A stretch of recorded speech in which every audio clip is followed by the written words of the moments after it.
All right, everybody. Hello and welcome to the next episode of the Rabaroni Show. I am your host, Rab, and today we will be apparently listening to some really chill music tonight. Really sad, chill, weird vibes. See if we can find something that's a little bit better while we start the stream. Hope you've all been well. I've been taking a little bit of a break from streaming because holidays are kind of the holidays, I guess you could say. Like you want to be happy at the end of the year, and things just happen and just make you not want to celebrate the holidays anymore. I don't know, but hopefully the worst of it's gone, so we can get back into a more normal schedule again, where we're streaming on Monday, Wednesday, Fridays, and sometimes Saturdays. But yeah, dude. Today we're supposed to be finishing up The Wolf Among Us, and then maybe going to the next game. I don't know. I had a couple of games that I had lined up. I was thinking possibly doing Outer Wilds. So I heard that game's a really fun game for like puzzles and thinking outside the box and other things of that nature. I don't know what I'm supposed to do in it, but I think it'll be fun to play through.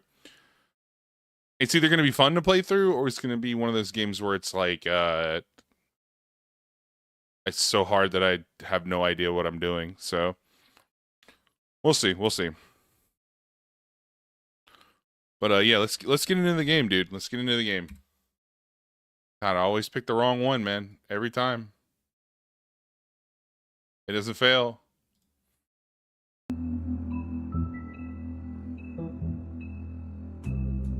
Okay, cool. We got audio, so everything looks good here. I think we're just good to go. Kind of wish this game was in full screen windowed and be a lot easier, but what can you do, you know?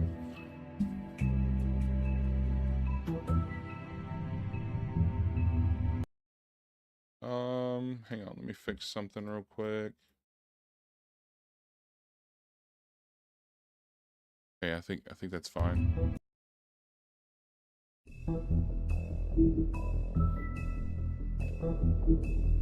Okay, so before we get into the swing of things, dang, I forgot. I missed some achievements. There's so many achievements here. Earn every achievement in every episode of The Wolf Among Us. Well, what do I need to do for these other ones? Unlock all Book of Fables entries in episode 1. Imagine this is Book of Fables. Yep. Book of Fables. And Book of Fables. Alright. Well, speaking of Book of Fables, let's check out and see the new things that we haven't looked at yet, and kind of get an idea. Okay, so this is the floor where the girl that was selling like black market versions of Fables were, or glamours. Glamours is what they're called. 13th floor of the Woodland is home to the group of witches and wizards tasked with the protection of Fabletown. They use their powers to keep the community hidden from prying Mundi eyes, but all magic has its limits, and every spell has its cost. Naturally. Jack Horner. Jack is always up to something, but he's not clearly as smart as he thinks he is. He plans to get rich quick, often backfire, but his confidence never wavers. He thinks he's the most important person in Fabletown, but everyone knows him as a mostly harmless smartass. Interesting. I wonder if that's like Jack from Jack and Jill? I'm not too sure. I never knew Jack's last name to be Horner, so... Jack and Jill went up the hill to fetch a pail of water. I forget the rest of it. It has to be a fable, right? Lily. This is the girl that died that was the glamour of Snow White for Ichabod that was killed. Lily and her sister Holly grew up in the homelands together but had a falling out shortly after moving to the world. Aimless and increasingly destitute, Lily turned to prostitution, and now she's the second victim of an ongoing murder investigation. And this is that troll cross that they had. Amulet made of iron that was foolishly thought to protect the wearer from trolls. Lily acquired hers while wandering through the wilderness, searching for something to eat. She came across a human, but before she could devour him, he held the troll cross out and shouted, "Back, back, you troll." After enjoying her nasty snack, Lily plucked the cross from the dead man's hands. After the Exodus, she wore the troll cross constantly as a reminder for better days. Yeah, dude, there's nothing like remembering how you murdered somebody and ate them alive. It's a good memory to fall back on, for sure. Georgie Porgy? Oh, God. The pimp. He runs the pudding and pie strip club that all is caters to the unmentionable desires of Fabletown citizens. He has tried just about everything there is to try in pursuit of worldly pleasures, but none of it satisfies him for long. He does seem to enjoy pushing people's buttons. He takes pride in his nightclub and doesn't react well to anyone meddling in his affairs. Okay. This was his bodyguard. Always does exactly as he's told, however, he often misunderstands the instructions and ends up hurting himself or behaving oddly, as in the case of his noted fable where he threw sheep's eyes at his wife. Okay, unsurprisingly, she left him, and now Hans works as a bouncer at Georgie's club. He hopes to dance on stage, but for now he's content sweeping up and making sure the crowd doesn't get out of hand. And this is the Little Mermaid, Nerissa. Her story never had a happy ending. She's known as Little Mermaid, the young girl who gave up her tail for a pair of legs in the hopes of winning the heart of a handsome prince. When he married a princess instead, she was left heartbroken. She made the journey to the mundane world hoping for a better life. Now she dances at the pudding and pie, but each step she takes feels like walking on shards of glass. There's very little left, but finds some comfort in the company of her fellow dancers. Georgie's girl. Okay, I was wondering who this was. Much of her past is unknown since she prefers to not talk about her life back in the homeland. She wanted to start fresh in Fabletown, but she finds herself working for Georgie at the pudding and pie. It's not a terrible life. Georgie took a liking to her, but so he doesn't make her take jobs in the open arms. Instead, she plays hostess, and helps Georgie ensure complete customer satisfaction. Oh, this is the guy that healed us. He's a resident Fabletown physician, so skilled in the art of instrumental surgery that he can safely operate on himself. He served as an army medic, sometimes using his talents to impress the locals. He currently runs a special research section of the Knights of Malta Hospital, so named to discourage people from investigating what is actually reserved. Fable's focused on health facility. The Headless Horseman.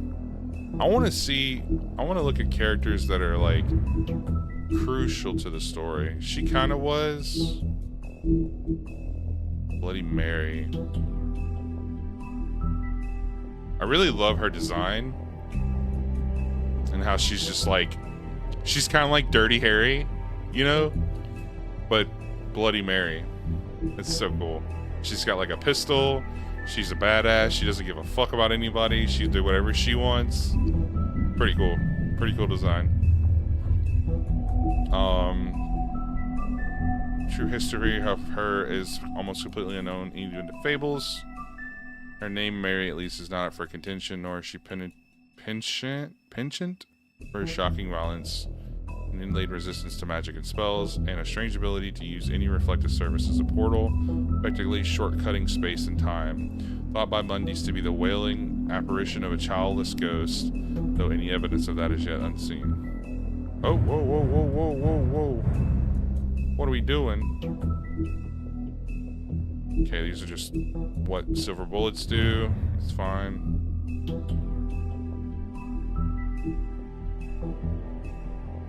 Ichabod Crane out of the picture and King Cole still absent. The task of leading Fabletown falls squarely on Snow's shoulders.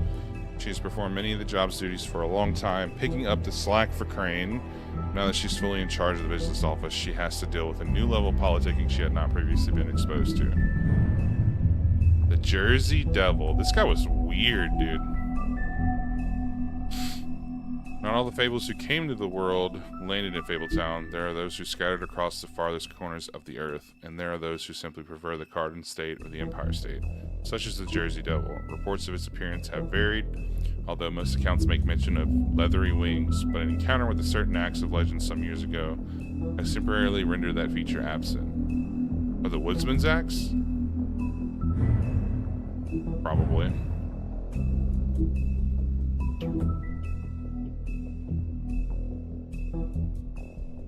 This axe became much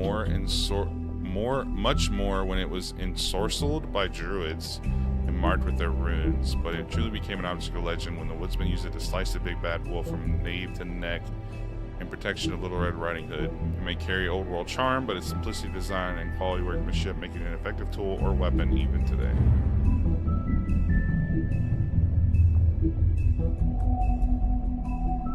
I don't care about the butcher.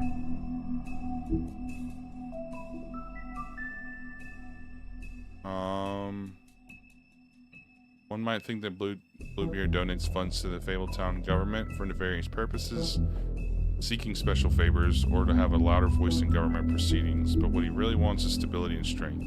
Because as far as Bluebeard is concerned, Fabletown exists to insulate him from the Mundy world. Much as his money can be a sword, it also serves as a shield. And this is the Crooked Man's house. Occupied in a sanctified church, this is one of the many locations in Crooked Man's operation uses to run the Fabletown underworld. Lounge atmosphere makes for a comfortable meeting place unless you are an unwelcome guest. It's completely boarded up to the outside world, and the only way in is through one of its many portals marked by a door with a Crooked Man's Catherine wheel icon scattered throughout the city and elsewhere. Crime Lord Crooked Man. This guy has slowly built himself into one of the most powerful figures in Fabletown. His operation started with a crooked sixpence and a crooked house, two things he cared about more than his wife or children, whom he killed rather than let them stand in his way. In his rise, the Crooked Man has ensnared many fables in his criminal web, providing them with what they need, but always at a high cost. He is cunning, persuasive, and ruthless. Well, that's not good.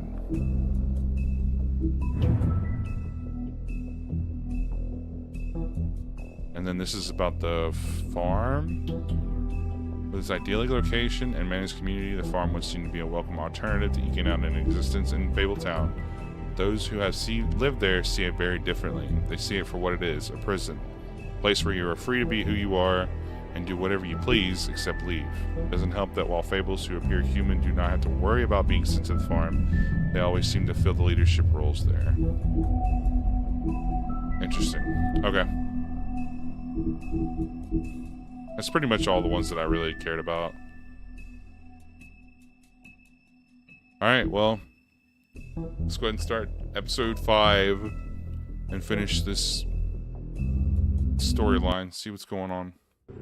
I mean, your eyes and the teeth. You're not really supposed to do that, are you?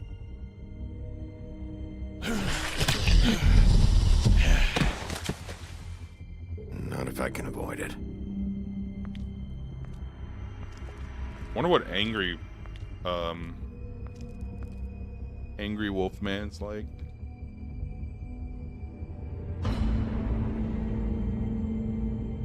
No. Holly's sister, Lily. I just don't know what Bigby's doing. If he cares about it. If he even gives a shit. That's why you can't tell me anything. It's the ribbon, isn't it? We're destroying the tree. No! No! What monsters are you? What horrible, evil, villainous, warped monsters are you? Hey, you're not really gonna send me to the farm, are you? The rules are the rules. I don't get to make them, I just enforce them. Bullshit.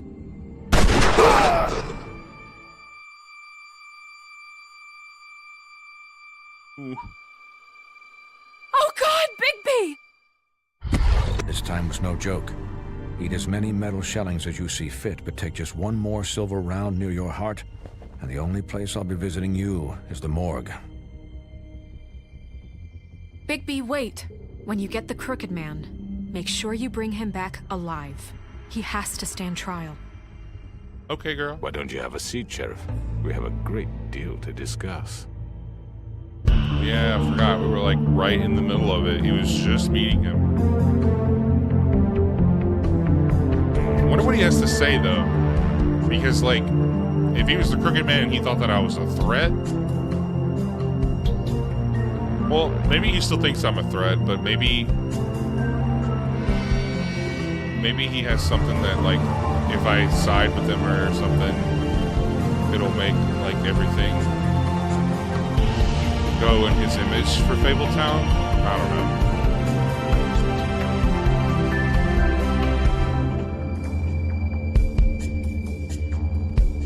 I'm interested to see what he says. You've come a long way. Bet your ass. You must be tired.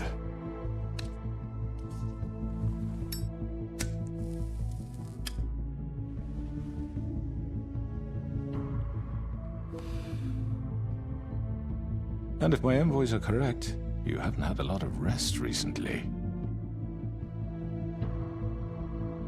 Probably everybody's got revolvers now. Please, Sheriff, relax for a moment, will you? Do you want a drink? Something to eat? Vivian makes a very nice, it's elegant. Really a carpaccio. It's lobster. Sirloin. Well, Gramercy me, take a seat at the very least. I'm here for one reason, and it's not to eat your fucking food. Really? Yeah.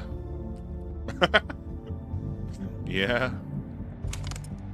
What do you think you're doing? He's gonna... Mr. Wolf is our guest, and I have every intention of cooperating.